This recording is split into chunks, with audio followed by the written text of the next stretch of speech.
মিনু মাসি, তুমি এখানে বসে রয়েছো আর আমি তোমাকে খুঁজতে খুঁজতে হয়রান হয়ে গেছি। মিনু মাসি, আজ আমি ভূতের হাত থেকে বড্ড জোর বেঁচে গেছি।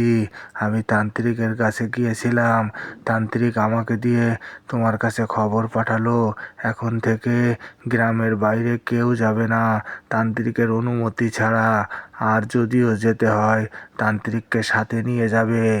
হুম, হুম, ঠিক আছে, আমি আমার এদিকটাকে সবাইকে বলে দেব। তুমি এখন যাও, গ্রামের অন্যদিকে যে এই খবরটা পৌঁছে দাও, যেন কেউ আমাদের অনুমতি ছাড়া, তান্ত্রিকের সাথে নেওয়া ছাড়া গ্রামের বাইরে না যায়। গ্রামের সবাইকে বাঁচাতে হবে। তুমি এখন যাও। কাকটোয়া, বড্ড একটা ক্ষতি হয়ে গেল। ওই চাষার বাচ্চাটা কিভাবে আমাদের হাত থেকে পালালো বুঝতে পারছি না। আয়, এখানে বসে একটু মাথাটা ঠান্ডা করি। কাকাতুয়া, এখন আমাদেরকে খুব হিসাব করে চলতে হবে। আমাদেরকে ওই গ্রামে ঢোকা যাবে না, কারণ তান্ত্রিকের হাতে যে তরবারি আছে ওটা অনেক শক্তিশালী তরবারি। আমার বোন যতক্ষণ না আসে ততক্ষণ আমাদেরকে ঠান্ডা মাথায় কাজ করতে হবে আর ভেবে চিন্তে এগোতে হবে আর বোনের জন্য অপেক্ষা করতে হবে। ওই দেখ, আমার বোনের কথা বলতে বলতে বোন চলে এসেছে।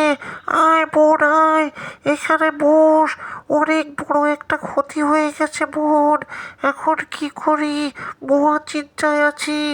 কি হয়েছে বোন, সব আমাকে খুলে বলো, তারপর দেখি কি ব্যবস্থা নেওয়া যায়।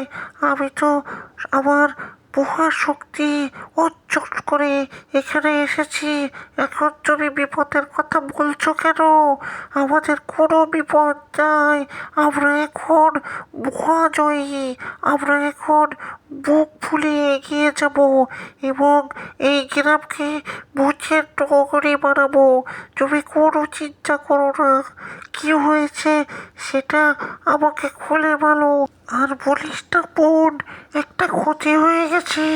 সেটা হলো, তুই যাওয়ার পরে আমি এক চাষার বাচ্চাটাকে ধরেছিলাম। ওই চাষার বাচ্চাটাকে পাকড়াও করার আগে, ওকে অজ্ঞান করার আগে চাষার বাচ্চা পালিয়ে গেল।